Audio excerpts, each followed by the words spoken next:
Hello friends, मी Snehal global online नीट मध्ये आपल्या सगळ्यांचं स्वागत करते. आज आपण द लिव्हिंग वर्ल्ड मधील काही PYQ डिस्कस करणार आहोत, जे आपल्याला नीट CET 2026 मध्ये मदत करतील. त्याआधी मी तुम्हाला सांगू इच्छिते की ग्लोबल ऑनलाईन नीट आपल्यासाठी एक न्यू कोर्स लॉन्च करत आहे, नीट MST CET चा, ज्यामध्ये आपल्याला फुल syllabus live lectures daily attend करता येतील. जर हे आपले लेक्चर मिस झालेत, स्किप झालेत, तर रेकॉर्डेड लेक्चरची प्रोव्हिजन आपल्याकडे आहे. फुल सिलेबस नोट्स आपल्याला अवेलेबल होतील आणि MCQs डिस्कशनही केलं जाईल. यासाठी आपल्याला फक्त एक करायचं आहे, खाली दिलेल्या नंबर्सवरती कॉन्टॅक्ट करायचा आहे आणि ग्लोबल ऑनलाईन ॲप डाउनलोड करायचा आहे. तर स्टुडंट्स, आपला आजच्या डिस्कशनचा फर्स्ट क्वेश्चन आहे, the framework system of classification in which various taxonomic categories are arranged in order of logical sequence. ही एक स्ट्रेट फॉरवर्ड डेफिनेशन दिलेली आहे आपल्याला. ही डेफिनेशन आयडेंटिफाय करायची आहे, ती आहे सिस्टमॅटिक्सची. आता क्लासिफिकेशन म्हणजे काय, तर it is nothing but systematic group of living organism based on organism similarities and their differences. Hierarchy म्हणजे काय, hierarchy is nothing but arrangement of organism into ranks. आणि ह्या हायरार्कीचा बेनिफिट आपल्याला असा होतो की यामुळे आपण ॲक्युरेट आयडेंटिफिकेशन, नॉमेनक्लेचर किंवा ऑर्गॅनिझमचं क्लासिफिकेशन करू शकतो. आणि टॅक्झॉन म्हणजे नक्की काय, तर it is nothing but taxonomic groups. आता ह्या टॅक्सोनॉमिक ग्रुप्सचे एक्झाम्पल आहेत, जसे की जीनस असेल, स्पेसीज असेल, they all are taxon. Then second question, arrange the following in the ascending order of Linnaean hierarchy. आता हा क्वेश्चन असेंडिंग ऑर्डर विचारतो आपल्याला. ओके, सो आपला आन्सर आहे fourth option, that is species, genus, family, order, class, phylum आणि division. आता हे ॲनिमलसाठी phylum आहे आणि जर प्लांट्स असेल तर या ठिकाणी डिव्हिजन हा वर्ड आहे. ठीक आहे.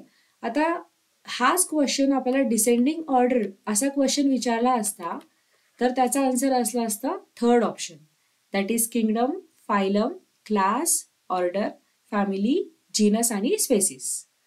Third question, Carolus Linnaeus is associated with what? So the scientist is associated with binomial nomenclature. And other scientist, I must mention, inheritance of acquired character जे आहे यामध्ये लमार्क इन्व्हॉल्ड होते. यानंतर law of independent assortment was given by Mendel. Law of limiting factor was given by scientist Blackman. Next question, the basic components to taxonomy are what? So if you see all the options which have been provided here, characterization असेल, identification, nomenclature, classification, so they all are the basic components of taxonomy आणि म्हणून आपला option आहे correct first. Fifth question, the defining properties of living organisms are growth, cellular organization for metabolism, reproduction आणि consciousness. आता यामध्ये याचा answer आहे fourth one, म्हणजे करेक्ट आहे सेल्युलर ऑर्गनायझेशन फॉर मेटाबॉलिझम आणि कॉन्शियसनेस. ग्रोथ हे या ठिकाणी यामुळे डिफाइनिंग प्रॉपर्टी नाही आहे, बिकॉज ग्रोथ ही कन्सेप्ट नॉन लिव्हिंग ऑब्जेक्ट्समध्ये सुद्धा आहे. जसं की for example surface accumulation of material is an example of growth, okay, which is a non-living object. Also, if I talk about reproduction, so many organisms they are there who do not reproduce. Example, mules, even worker bees. Okay, so म्हणून fourth option हा correct आहे. Sixth question, in a taxonomic hierarchy, family is placed between order आणि genus. आता ह्या क्वेश्चनसाठी आपल्याला जी sequence दिली होती या पूर्वीच्या क्वेश्चनमध्ये, ती सिक्वेन्स लक्षात राहणं महत्वाचं आहे. ठीक आहे. Seventh question, which two of the below given points are known as characteristics of growth? याचा करेक्ट आन्सर आहे फर्स्ट आणि सेकंड, म्हणजे इन्क्रीज इन ड्राय मास हे एक कॅरेक्टरिस्टिक आहे आणि increase in number of individual cells हे सुद्धा करेक्ट आहे. पण cellular organisation it doesn't comes under growth. Next question, आता हा क्वेश्चन असर्शन आणि रिझन टाइप ऑफ क्वेश्चन आहे, ज्यामध्ये असर्शन आहे की kingdom is the highest taxonomic category, which is a true statement. आणि highest taxonomic category shows maximum number of individuals which is also a true statement. Okay, so R answer is both assertion and reason are true and reason is the correct explanation of what? Assertion. 9th question, ICBN stands for what?